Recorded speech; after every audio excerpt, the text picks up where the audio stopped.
Selamat malam, nama saya Sri Wahyuni, nomor NIM saya MA205004 dari kampus Tritiguna Gunung Putri. Saya akan menjelaskan tentang performance prism. Performance prism merupakan suatu model yang digunakan untuk mengukur kinerja, yang menggambarkan kinerja organisasi sebagai bangun 3 dimensi atau prisma yang memiliki 5 bidang sisi, yaitu sisi kepuasan stakeholder, strategi, proses, kapabilitas, dan kontribusi. Stakeholder mengukurkan kinerja yang digunakan berasal dari visi dan strategi badan usaha yang dijabarkan dalam 5 perspektif performance prisma sehingga membentuk sebuah framework atau kerangka performance prisma. Framework performance prism.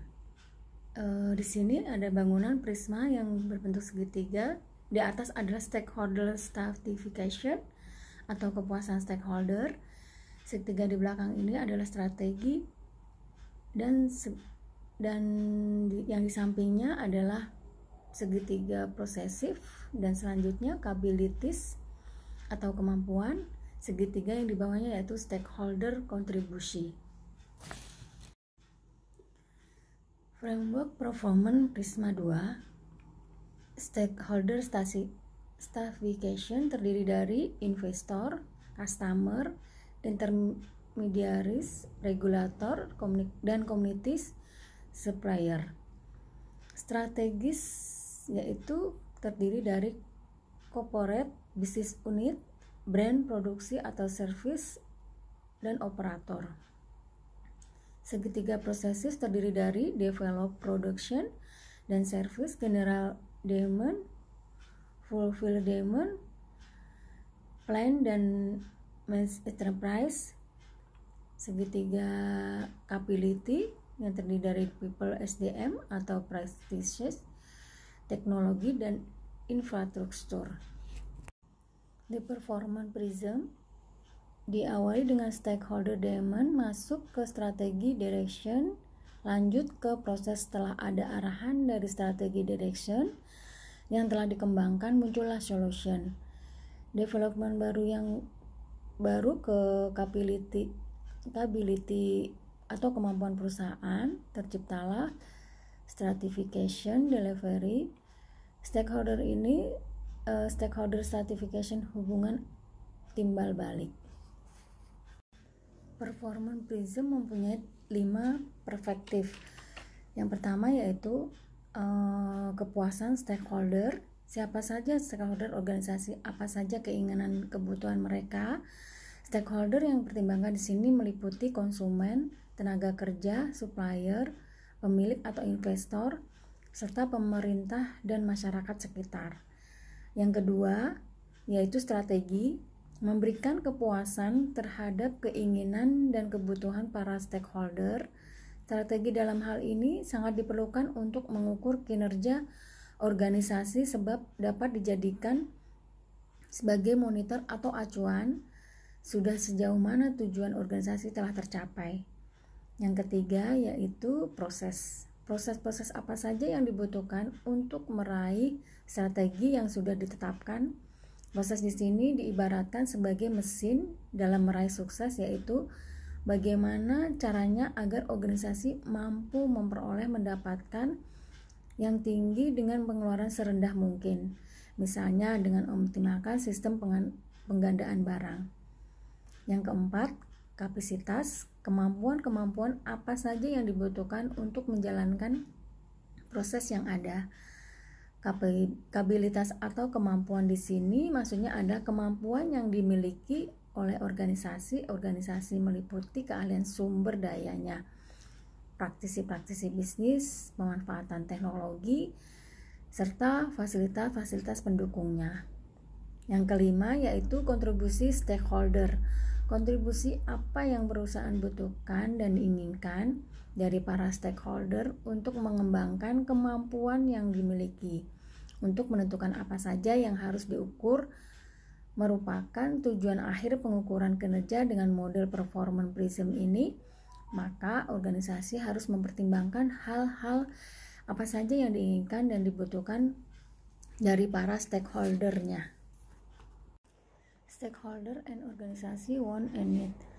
Di sini stakeholder ada beberapa macam tergantung perusahaannya, yaitu customer dan intermediaries, employer, supplier, regulator dan communities, investor.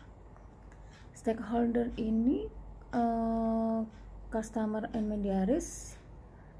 Untuk stakeholder stratification-nya fast, rich, cheap, and easy. Customer intermediaries-nya stakeholder contribution-nya through unity, profit, dan growth. Stakeholder employer yang terdiri dari stratification-nya purpose, care, skill, dan pay. Employer stakeholder kontribusinya hand, has, mean, dan invoice. Stakeholder supplier untuk stratification-nya through unity, profit, dan grow.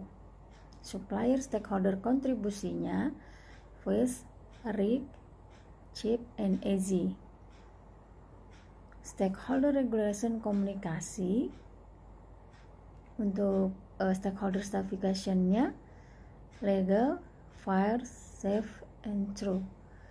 Stakeholder kontribusinya rule, ration, charity, and advice. Stakeholder investor untuk stakeholder stratification-nya return, reward, figures, dan fights. Stakeholder kontribusi investornya capital, kredit, risk, and support. Pengukuran kinerja PT Furniture dengan menggunakan metode performance prism. Di era globalisasi yang terjadi saat ini, perkembangan teknologi tampak begitu pesat. Banyak hal yang dapat dilakukan oleh perusahaan dengan menggunakan teknologi yang ada. Karena adanya perkembangan teknologi ini telah mengakibatkan iklim persaingan bisnis semakin ketat. Di samping pesatnya perkembangan teknologi dan informasi yang dimiliki oleh perusahaan, saat ini masih banyak perusahaan-perusahaan yang mengukur kinerjanya usahanya hanya berdasarkan pada tolak ukur keuangan saja. Dengan demikian, kebutuhan suatu sistem pengukuran kinerja baru yang mampu mengukur kinerja secara lebih akurat, kompetitif yang dilihat baik dari segi keuangan maupun non-keuangan. Di sini 3 model sistem pengukuran kinerja Furniture, yaitu balance scorecard, yang kedua IPMS, yang ketiga performance prism. Pada penelitian digunakan metode performance prism karena memiliki keunggulan dibandingkan 2 metode yang lain. Bila dibandingkan dengan balance scorecard, performance prism memiliki beberapa kelebihan, diantaranya mengidentifikasikan stakeholder dari banyak pihak yang berkepentingan seperti pemilik dari investor, supplier, pelanggan, tenaga kerja, regulator, dan masyarakat sekitar. Sedangkan balance scorecard mengidentifikasikan stakeholdernya hanya di sisi stakeholder dan customer saja. Bila dibandingkan dengan IPMS, performance prism memiliki kelebihan yaitu key performance indicator yang diidentifikasikan terdiri dari KPI strategi, KPI proses, dan KPI kapabilitas. Sebaliknya, IPMS langsung mengidentifikasikan beberapa KPI tanpa memandang mana yang merupakan strategi, proses, dan kapabilitas perusahaan. Selain itu, latar belakang menggunakan metode pengukuran performance prism ini karena metode mengukur semua aspek yang berhubungan dengan stakeholder, meliputi kepuasan kemampuan kontribusi dari para stakeholder tersebut yang tentunya sangat mempengaruhi bagi perusahaan, sehingga dengan Diterapkannya metode ini diharapkan kelangsungan hidup perusahaan dalam jangka panjang atau lebih terjamin. Metode penelitian furniture. Pemikiran awal dari konsep penelitian ini adalah karena kondisi awal perusahaan yang belum memiliki sistem pengukuran kinerja yang mampu mengukur kinerja perusahaan secara lebih komprehensif. Sistem yang ada hanya mengukur kinerja setiap individu saja dan belum dapat merefleksikan kinerja perusahaan, sehingga kurang bisa menjamin kelangsungan perusahaan dalam jangka panjang. Dari pemikiran awal di atas, maka dilakukan langkah-langkah untuk mengetahui siapa saja stakeholder yang berkepentingan dengan perusahaan agar dapat diketahui kontribusi, keinginan, dan kebutuhan dari para stakeholder tersebut, sehingga akan didapatkan beberapa KPI dari masing-masing stakeholder yang secara garis besar dibagi menjadi 3, yaitu KPI strategi, KPI proses, dan KPI kapabilitas. Setelah diketahuinya KPI dari masing-masing stakeholder, maka dilakukan pengukuran kinerja dengan metode performance prism dan dilanjutkan dengan proses pembobotan dengan menggunakan metode AHP dan scoring system dengan menggunakan OMAX dan traffic light system. Pengembangan ilmu dan penelitian ini bersifat broadening karena menggunakan beberapa metode yang saling berurutan dan berkaitan dengan penentuan hasil penelitian. Dari penelitian ini akan didapatkan suatu rekomendasi perbaikan bagi perusahaan, objek penelitian maupun pelaku usaha sejenis yang dapat manfaat dari perusahaan tersebut dan diharapkan dengan menjamin kelangsungan perusahaan dalam jangka panjang. Hasil dan pembahasan. Identifikasi stakeholder kunci perusahaan sebagai berikut. Yang pertama, pemegang saham atau investor. Yang kedua, pelanggan atau customer. Yang ketiga, karyawan atau employer. Yang keempat, pemasok atau supplier. Yang kelima, regulator dan masyarakat. Identifikasi 5 fase performance prism pada perusahaan. Di sini ada 5 fase atau perspektif performance prism yang meliputi stakeholder stratification, strategi, proses, capabilities, dan stakeholder contribution. Dengan 5 pertanyaan kunci untuk masing-masing kelompok stakeholder pada perusahaan, dari hasil identifikasi tersebut didapat 79 KPI yang meliputi 17 KPI pada stakeholder investor, 16 KPI pada stakeholder customer, 16 KPI stakeholder employer, dan 15 KPI stakeholder regulator and community. Saya akan menjelaskan identifikasi parameter kinerja key performance indikator. Langkah selanjutnya adalah penyusunan indikator atau parameter kinerja dan wawancara dengan beberapa manajer yang mengisi kuesioner atau variabel kinerja berdasarkan performance prism.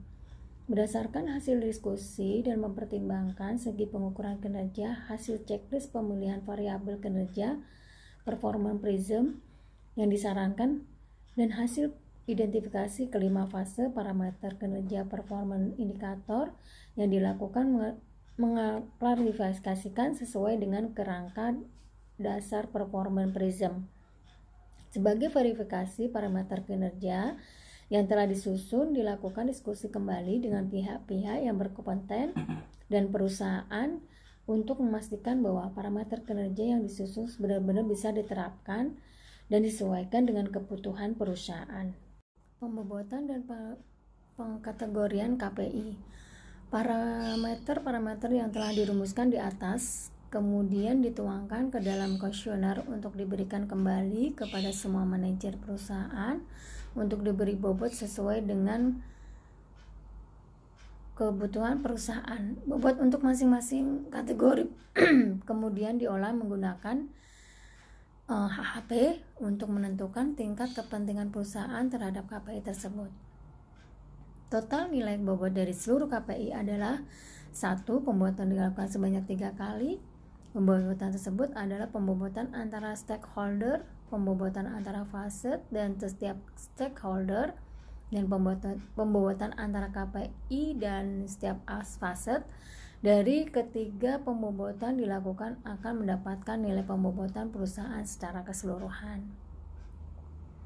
Untuk mendapatkan nilai bobot KPI, terdapat perusahaan dapat dilakukan dengan cara sebagai berikut.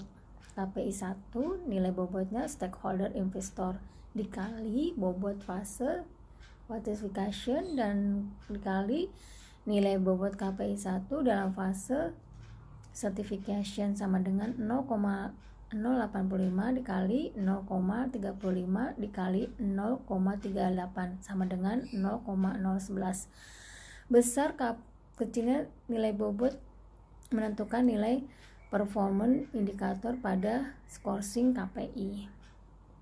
Pengukuran kinerja perusahaan setelah penyusunan performance measure record sheet. Langkah selanjutnya adalah pengumpulan data-data yang diperlukan. Pengambilan data dilakukan di setiap departemen yang ada di perusahaan. Dari data tersebut kemudian disusun data target pencapaian dari setiap KPI. Target maksimum adalah target optimum yang bisa dicapai perusahaan dalam keadaan maksimal. Target minimum adalah target yang dapat dipenuhi. Pencapaian terburuk adalah nilai terendah yang dicapai perusahaan selama perusahaan beroperasi. Target maksimum, minimum, dan pencapaian terburuk nantinya menjadi dasar perbandingan scoring KPI dari level 1 sampai 10. Scoring system dengan model Objective Metric atau OMX dan Traffic Light System. Langkah berikutnya, model pengukuran kinerja tersebut dapat dipadukan dengan model scoring system, yaitu model OMX, Object atau Metric, dan Traffic Light System dengan menggunakan sistem pengukuran kinerja berdasarkan performance prism yang didukung dengan model penilaian objektif matrix atau OMX. Perusahaan masih berada pada level yang terendah. Dalam hal ini dapat juga kita padukan dengan Traffic Light System. Traffic Light System menggunakan 3 warna, yaitu warna hijau level 8 sampai 10 telah mencapai performa yang diharapkan. Warna kuning level 4 sampai 7 artinya aktifan performa perusahaan belum tercapai. Untuk warna merah level 3 kinerja sangat buruk. Kita melanjutkan scoring system dengan model Objective Matrix dan Traffic Light System. Dengan menggunakan metode OMX dan Traffic Light System, dapat diketahui bahwa KPI yang masuk dalam kategori hijau sebanyak 31 KPI, sedangkan yang dimasuk dalam kategori kuning sebanyak 37 KPI, yang masuk dalam kategori sebanyak 11 KPI. Total dari keseluruhan KPI yang ada adalah sebanyak 79 KPI. Adapun beberapa KPI yang dimasuk dalam kategori merah adalah stakeholder investor, KPI 1-9 produktivitas produksi, KPI 1-16 manajemen review. Yang kedua, stakeholder customer, KPI C2 menutup produk sesuai standar, KPI C12 manajemen complaint. Yang ketiga, stakeholder employer, KPI E2 peningkatan kesejahteraan, KPI E5 tingkat kedisiplinan karyawan, KPI E6 tingkat KPI produktivitas karyawan, KPI E7 tingkat karyawan sakit. Stakeholder supplier, KPI S2 lamanya pembayaran, KPI S7 percepatan waktu pemenuhan kewajiban terhadap masuk, KPI S11 persentase jumlah produk cacat. KPI yang masuk kategori hijau menandakan bahwa performa sudah mencapai target yang telah ditentukan oleh perusahaan, sehingga performa tersebut harus dipertahankan atau bahkan ditingkatkan agar pencapaiannya dari masing-masing KPI bisa melebihi target yang ditentukan. KPI yang termasuk dalam kategori kuning menandakan bahwa KPI tersebut belum mencapai suatu performa yang diharapkan, tetapi hasil yang sudah mendekati target yang telah ditentukan perusahaan, sedangkan KPI yang masuk dalam kategori merah menandakan bahwa KPI tersebut memiliki performa yang jauh lebih bawah target yang telah ditentukan oleh perusahaan. Kategori KPI kuning dan merah sama-sama memerlukan perbaikan untuk meningkatkan performanya mencapai target yang telah ditentukan. Tetapi dalam ini KPI kategori merah harus memperbaiki terlebih dahulu karena memiliki performa yang jauh di awali target yang telah ditentukan oleh perusahaan. Hasil perhitungan didapatkan dinilai indeks total sebesar 5,834 dengan menggunakan traffic light system. Maka dapat diambil kesimpulan bahwa kinerja perusahaan furniture secara keseluruhan dapat dikatakan belum mencapai performa yang diharapkan dengan masih ada beberapa aspek kinerja yang perlu diperbaiki. Di sini kesimpulannya adalah hasil penelitian yang dilakukan perusahaan furniture dapat dibuat kesimpulan sebagai berikut. Yang pertama, dari hasil pengukuran kinerja dengan menggunakan metode performance prism yang melibatkan seluruh stakeholder perusahaan diperoleh 79 KPI yang meliputi 17 KPI untuk stakeholder investor, 16 KPI untuk stakeholder customer, 16 KPI untuk stakeholder employer, 15 KPI untuk stakeholder supplier, dan 15 KPI untuk stakeholder regulator dan community. Sedangkan untuk pengukuran kinerja pada tingkat koperasi dan didapatkan indeks total dari perhitungan menggunakan metode objective matrix dan traffic light system sebesar 5,834, yang berarti bahwa kinerja perusahaan secara keseluruhan dapat dikatakan belum mencapai performa yang diharapkan. Kesimpulan yang kedua, dari hasil pengukuran dengan metode OMAX dan traffic light system didapatkan sebanyak 31 KPI yang masuk dalam kategori hijau, 36 KPI yang masih berada dalam kategori kuning, dan 11 KPI yang masuk dalam kategori merah. Hal ini dalam kategori krisis. Oleh sebab itu, KPI yang berada dalam kategori merah adalah KPI yang harus segera mendapatkan perbaikan agar performanya mencapai target yang telah ditentukan oleh perusahaan.